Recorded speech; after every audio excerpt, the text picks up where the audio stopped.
Dada. Hi beta. Dada, these farms are so beautiful. Yes, they are. These farmers might be earning a lot of money. Yes, they do. Why don't we do agriculture to earn a lot of money? Beta, why do we need to do agriculture in order to earn a lot of money? In fact, we can invest money in the stocks of companies who directly or indirectly invest into agriculture. But how? Let me explain. Hello everyone. Now you might be really wondering how to make money from this sector, agriculture, which has tremendous potential in our country without being a farmer. Okay, well, so let's talk about it. Welcome to my YouTube channel. I am Rohan, founder and CEO LC. Let's create wealth. So let us start. Now, I have a very strong memory of year 2009 when there was a big crash in the stock market. I remember the Sensex, which was trading at 21,000 points, crashed to around 7,000 points. But within 1 year, the Sensex bounced back from 7,000 to 21,000. One of the big reason behind this comeback is because of having a strong rural economy. And why we had a strong rural economy? Because we had a strong agricultural sector. As we know, most of our population, around 70% of our population in rural areas are engaged into agriculture. So just because we had a strong rural economy, we could bounce back from such a big crash from 21,000 to 7,000 points. So this clearly states that agricultural sector has got a huge potential. Now we, not being farmers, how can we make an investment into these sectors? We need not become a farmer, but we can invest in companies which are investing into agriculture, direct way or indirect way. So before I go to such companies, let us take a basic overview wherein we understand the strength of our agricultural sector. Number one, it contributes around 15% to India's GDP. To be very precise, in the year 2019, agriculture contributed 17.8% to India's GDP. Now, in COVID times, when all sectors were bleeding, all sectors, people were losing their jobs, this was a sector whose contribution increased to 19.9% in 2020-21. This shows no COVID is going to affect our agricultural sector. Where it comes to employment, 2/3 of the employment in our country is provided by this sector. This sector has performed great during COVID times. If I talk about the sales of tractor in COVID times, it has been all-time high. There is a tremendous scope in the food processing industry in our country. 32% is the market share of food processing industry in the overall food market. It is among the top 10 industries as far as our country is concerned. Now, when I talk about milk production, in the year 2019-20, we produce around 198 million tons of milk. 2020-21, we projected around 208 million tons. That is a growth of 10%.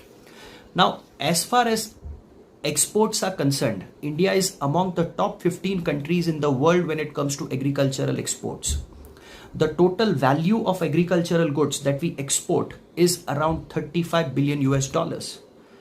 We are targeting that by 2022, this value of agricultural exports will rise more than 55 billion US dollars. So who is going to get the benefit of these increasing exports? Obviously, the farmer and the people who have invested in companies who are investing into agriculture, either directly or indirectly. Now you would ask me, how can we invest in agriculture? How can we invest in stocks of the companies? And how are these stocks going to get benefit whenever agriculture prospers? Now guys, just think logically. Before that, let me make a disclaimer statement. This video is just made for educational purpose. Me and my company may have investment or may not have investment into these companies. This video is made so that your thinking horizon expands. You think out of the box. You do your own research and you invest carefully. So let's begin. Now just imagine, what if agriculture prospers? Can I say farmers in our country will be needing tractors? So there will be a push in demand. There will be an upward push in demand for tractors. And now there are two companies who are leading when it comes to tractor production. One, Mahindra & Mahindra. Second, Escorts. So these companies will be benefited whenever there is a push in demand for tractors. Now, as I said, during COVID, the tractor sales was all-time high in India.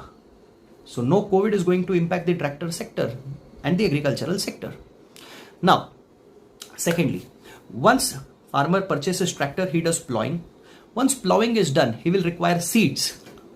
There are companies in India which produce seeds as well. Like we have companies like Kaveri Seeds. So when agriculture prospers, there will be a higher demand for seeds. When the demand for seeds increase, can I say businesses of the companies manufacturing seeds will also increase. Now, when the farmer increases production, he also needs chemical fertilizers.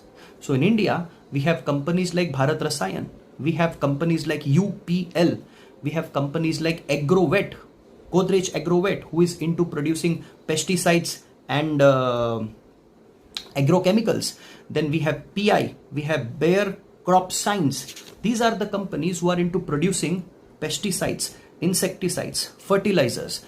So obviously, when agriculture grows, there will be an increase in demand for fertilizers, pesticides, fungicides, herbicides, and these are the companies who are going to get benefited. So tractor manufacturing company, seeds manufacturing company, fertilizer manufacturing company, these are companies who are directly related to farming. Now I'll talk about few companies who are indirectly related to farming. Now just imagine, because of good performance in agriculture sector, farmers' income increases. Now when farmers' income increase, he decides to buy a two-wheeler or a four-wheeler. And obviously the first choice in our country for a two-wheeler is obviously a Hero Honda. The first choice for four-wheeler in our country is obviously Maruti Suzuki. So can I say, if farmers' income increase, there will be a demand for two-wheelers. So prices of Hero Honda, the share price of Hero Honda will go up. There will be demand for four-wheelers. So prices of Maruti Suzuki shares will go up. So can you just see the link between them? Now just imagine, when the farmer decides to buy either a Bajaj or a Hero Honda or a four-wheeler Maruti Suzuki, he will need finance. He will need loans. Now he'll borrow either from some bank or from some financial institution. So now when a farmer is borrowing from bank, can I say the share prices, the business of bank expands, and therefore the share prices of banks expand. Suppose he takes loan from some private finance company like Bajaj Finance. So obviously the business of Bajaj Finance expands and the share prices of Bajaj Finance also rise. So just imagine, guys, with a growth in agricultural sector, there are so many different sectors in our country who are greatly benefited because of this growth. And I personally feel that I want to become the part of this great sector with a great potential in our country. And therefore, it is very, very, very recommended that we always stay invested in companies which are directly or indirectly related to agriculture in order to take benefit of this growth that is taking place even in this adverse timing of coronavirus. Now guys, this sector is so huge that I cannot just tell you completely about this sector in just a single video. So I'll be coming with the part 2 of this video, where I'll be specifically talking about 5 companies which has got tremendous potential. Yes, which has got tremendous potential in the next coming years. And those companies are working in this sector at a very large scale. So guys, till then, like the video, share it with your friends. Let this knowledge spread to everyone and let us create wealth together. Okay, bye-bye.